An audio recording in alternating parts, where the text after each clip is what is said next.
네, 먼저 증시 인사이트 이어갑니다. 오늘은 하나증권 이재만 글로벌 투자 분석팀장 모시고 얘기 나눠보겠습니다.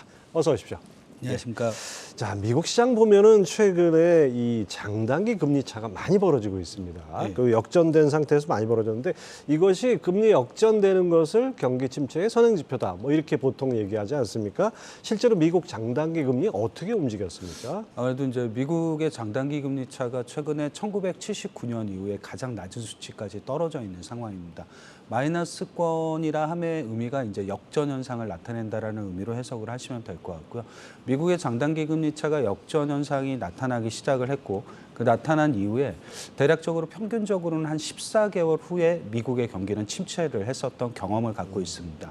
올해 7월부터 미국의 장단기 금리 차가 역전이 됐으니까 이것을 기준으로 해서 보게 되면 내년 9월 정도쯤에는 미국의 경기 자체가 좀 침체 국면으로 들어갈 확률 이런 것들이 높아질 수 있다는 생각들을 좀 가져보실 수도 있는 부분이 되지 않을까라는 게 장단기 금리 차의 역전상의 판단의 모습이라고 생각하시면 될 것 같습니다. 네, 단기 금리가 장기 금리를 웃돈다. 다시 말해서 당장은 인플레 때문에 문제지만은 장기적으로는 경기가 나빠질 것이다. 이런 신호로 볼 수 있다는 얘기죠. 하지만은 10월 미국 CPI 소비자 물가 지표 나오면서 기준금리 인상 속도 조절론이 나왔습니다. 그러면서 장단기 금리 차도 좀 역전도 좀 줄어들지 않을까 이런 기대도 있었는데요. 아무래도 이제 숫자적인 측면으로 보게 되면 우선 기준금리 인상이 종료가 돼야지 장단기 금리 차의 역전 현상이라든가 흔히 얘기하는 축소 이런 것들도 좀 기대가 가능할 것 같습니다. 현재 좀 당장은 아니겠죠. 12월 달도 기준금리를 올릴 수 있고 내년 2월, 내년 3월까지도 금리 인상 기조 자체가 크게 달라지지는 않을 것 같습니다. 물론 75bp를 올리는 건 11월이 마지막일 거라는 생각은 갖고는 있습니다만 아직까지는 금리 인상 기조가 유효하기 때문에 금리 인상이 종료가 되고 동결된 이후에 내년 한 1분기 정도 이후에는 장단기 금리 차의 역전 폭도 좀 축소가 가능하지 않을까 싶기는 합니다. 네, 자 미국의 소비자 물가 지수, 그다음에 장단기 금리 차, 그리고 증시와의 어떤 삼각관계를 보면 어떤 패턴이 있을 것 같은데요. 최근 미국 소비자 물가가 하락하고 장단기 금리 차가 커질 때는 어떤 특징이 있습니까?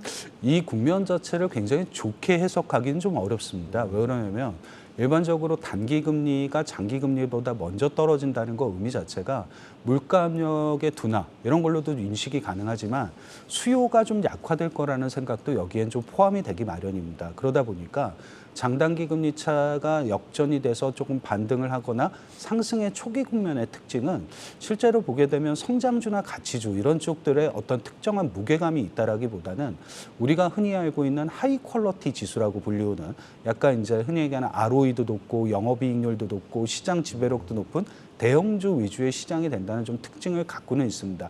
주식시장이 굉장히 전반적으로 좋아진다라기보다는 얘기하는 이런 특징들적인 기업들 이런 쪽들이 먼저 좀 앞서 나갈 수 있다는 생각 정도가 가질 수 있는 부분이 되지 않을까 생각 가지고 있습니다. 네.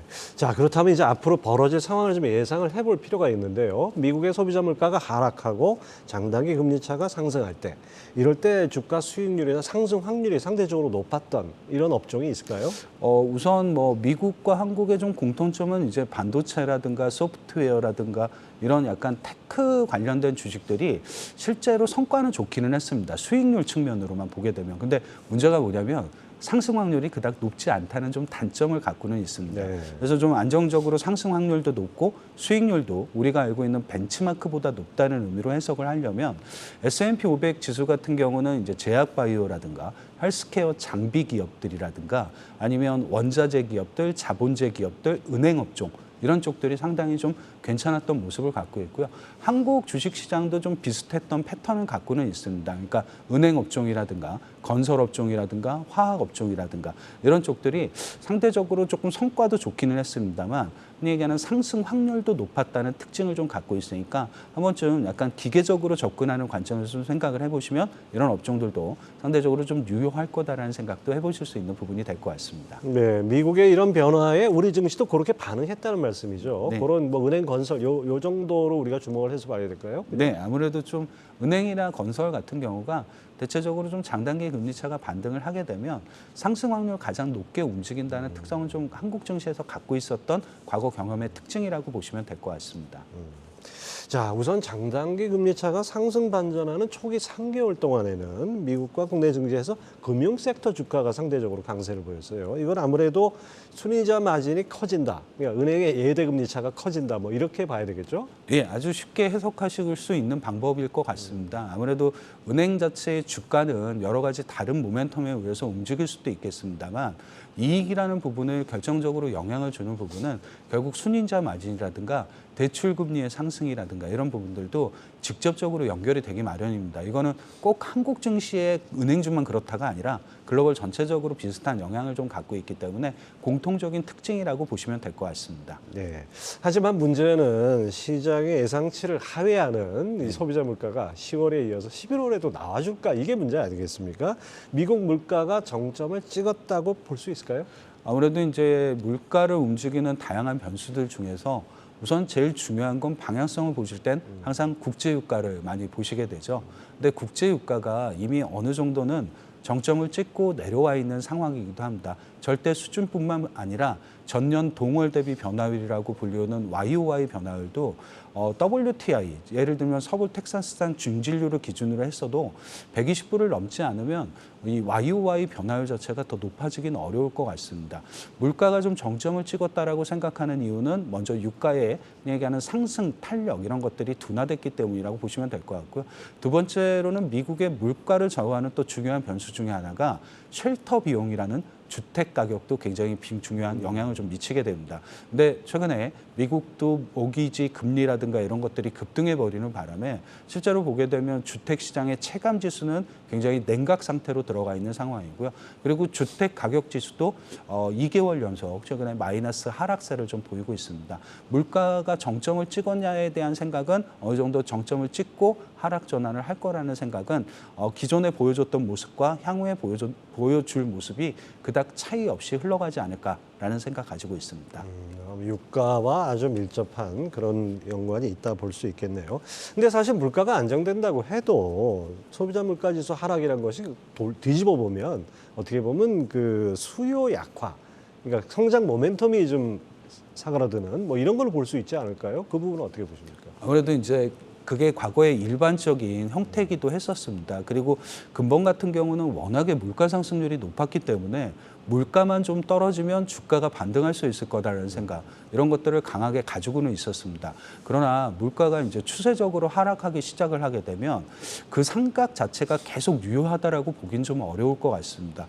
물가가 하락하는 과정에서 과연 이제부터 수요라든가 얘기하는 공급망 차질이라든가 이런 우려가 어느 정도까지 완화되고 해소될 수 있음에 따라서 실제로 물가가 하락한다고 해서 주가가 반등하는 이런 게 아니라 오히려 지금부터는 약간 경제 지표라든가 실물 경기 지표들이 좋아질 거냐의 여부가 오히려 주가에는 보다 더 중요한 영향을 미치지 않을까. 어떻게 보게 되면 기업 같은 경우는 주가를 움직일 때 이익 증가율을 많이 봐야 되는 부분들을 갖고 있는데 아마 이런 쪽에 원론적인 얘기하는 데이터들, 이익 증가율 또는 성장률 이런 것들이 가장 중요한 지표로 이제부터 자리매김하지 않을까 생각 가지고 있습니다. 앞서 이 시장 지배력 높고 하이 퀄리티 지수 이런 종목들이 상대적으로 성과가 높았다 이런 얘기를 하셨는데 또 아울러서 이제 국내 증시 시가총액 상위 150개 기업 중에서 뭐 이런 부분들이 어떤 기업들이 있을까 이런 걸 한번 추려 보셨다고요? 한국은 아무래도 이게 글로벌 경기라든가 이런 거에 따라서 영업이익률이라든가 이런 것들이 굉장히 많이 연동한다는 특징을 갖고 있습니다. 경기가 좋아진다라고 하게 되면 영업이익률이 굉장히 좋을 수 있는 부분을 많이 갖고 있는 게 장점이기도 합니다. 근데 다만 경기가 좋지 못한 상황에서 이걸 예상한다는 게 좀 쉽지는 않은 부분들을 갖고는 있습니다. 그래서 여기 나와 있는 이런 기업들의 특징은 뭐냐면 전통적으로 보시게 되면 영업이익률이 굉장히 높은 기업들입니다. 물론 내년 추정치 역시도 한국 기업권 안에서는 상위 20% 안에 들어가는 기업이기도 합니다. 보시게 되면 좀 제약바이오라든가 아무래도 이제 소프트웨어 특히 인터넷 플랫폼 기업들 아니면 게임 기업들이 좀 많이 포지션을 차지를 하고 있습니다. 삼성바이오로직스라든가 네이버라든가 셀트리온, NC소프트 아주 이런 기업들이 좀 대표적인 하나의 예가 좀 되지 않을까 싶습니다. 한번 참고를 해보신다라고 하면 이런 기업들도 관심의 좀 대상이 될 거라는 생각 가지고 있습니다. 예. 좀 더 좀 자세히 설명을 해주시죠. 저기 그 표 보는 것하고. 이게 어떻게 보게 되면 이제 다양한 방식으로 구성을 할 수는 있는데 저기 나와 있는 표에 나와 있는 기업들의 특징은 우선 최근의 3년이라고 불리우는 즉 2020년, 21년, 22년까지 우리 영업이익률이 우리나라에서 상위 20% 안에 예. 들었던 대형주들입니다. 그리고 내년 추정치도 여기 표기가 되어 있는데 내년 추정치의 영업이익률 역시도 우리나라 대형주들 중에서 상위 20% 안에 들어가는 기업들입니다. 그러니까 어떻게 보면 수익성이 좋다는 것 자체가 흔히 얘기하는 약간 경기라든가 이런 것들이 둔화가 된다 치더라도 기업들의 이익 방어에는 상당히 유용할 거라는 생각을 먼저 하나 갖고 있었습니다. 그리고 시장 지배력이라는 걸 참 평가하기가 좀 쉽지는 않죠. 예. 그거를 평가할 수 있는 숫자적인 데이터도 굉장히 주관적일 수밖에 없습니다. 그래서 제가 했던 방식 중에 하나는 뭐냐면 결과적으로 우리나라 기업들 전체 이익 안에서 해당 기업이 차지하는 이익 비중이 높아지느냐 떨어지느냐가 결과적으로 시장 지배력이 높아지느냐 낮아지느냐로 네. 해석을 했습니다. 여기 나와 있는 기업들은 올해 대비해서 내년에 우리나라 전체 이익에서 차지하는 순이익 비중이 높아지는 기업들이기도 합니다. 한번 좀 시장 지배력이라는 관점과 그리고 수익성이라는 관점 이런 것들을 좀 복합해서 볼 수 있는 테이블이라고 생각하시면 될 것 같습니다. 뭐 전체적인 장이 이제 강세장으로 바뀌는 상황이 아니기 때문에 결국 개별 종목으로 찾아야 되는데 그런 측면에선 시장 지배력과 수익성에 초점을 맞춰서 봐라. 네. 이런 조언이라고 들으면 네. 되겠네요. 예, 지금까지 하나증권의 이조혜만 글로벌 투자분석팀장 함께했습니다. 오늘 말씀 감사합니다. 네, 감사합니다.